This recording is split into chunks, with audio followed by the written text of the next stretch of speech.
আজকে না খুব সুন্দর একটা দিন, তাই সকাল সকাল রেডি হয়ে বেরিয়ে পড়েছি, যাবো একটা জায়গায়। বলো তো কোথায় যাচ্ছি? চলো ভিডিওটা শেষ পর্যন্ত দেখতে থাকো, আশা করি খুব ভালো লাগবে।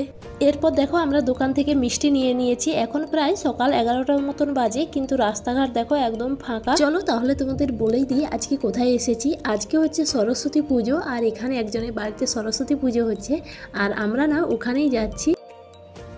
আর দেখো এখন আমরা চলে এসেছি, আর বাইরেটা দেখো কত সুন্দর ফুল দিয়ে সাজানো।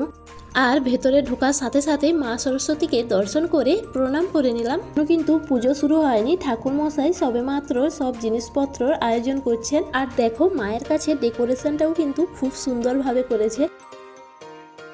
আর এদিকে দেখো পুজো শুরু হয়ে গেছে, আর আমরা এখানে সবাই মিলে খুব আনন্দ মজা করছি, একসঙ্গে সবাই হলে যা হয় আর কি। আর ওদিকে এখন আরতি হচ্ছে, ঠাকুর মশাই আরতি করছেন।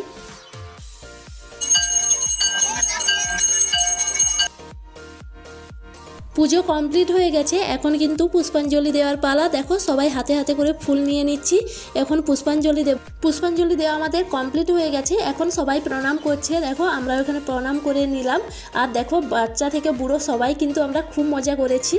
এরপর কিন্তু আমরা খাওয়া দাওয়া করতে চলে এসেছি, আর খাবারের মেনুতে ছিল খিচুড়ি, বেগুনি ভাজা, গোটা সিদ্ধ, মিষ্টি, পায়েস, পাঁপড় আর টপ ফুলের চাটনি।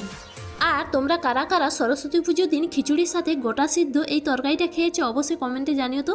এখন খাওয়া দাওয়া করে অনেকেই কিন্তু বাড়ি চলে গেছে, আর দেখো এদিকে এখনো হোম হচ্ছে, আর এখন আমাদেরকেও বাড়ি ফিরতে হবে। এখন প্রায় বিকেল 5টা, 5:30 মতন বেজে গেছে। চলো আজকের দিনটা কিন্তু খুব সুন্দরভাবে কাটালাম। তোমরা কোথায় কোথায় ঘুরতে গিয়েছো অবশ্যই আমাকে কমেন্ট করে জানাবে। চলো আজকের ভিডিওটা এই পর্যন্ত, দেখা হবে পরবর্তী কোনো ভিডিওতে। টাটা।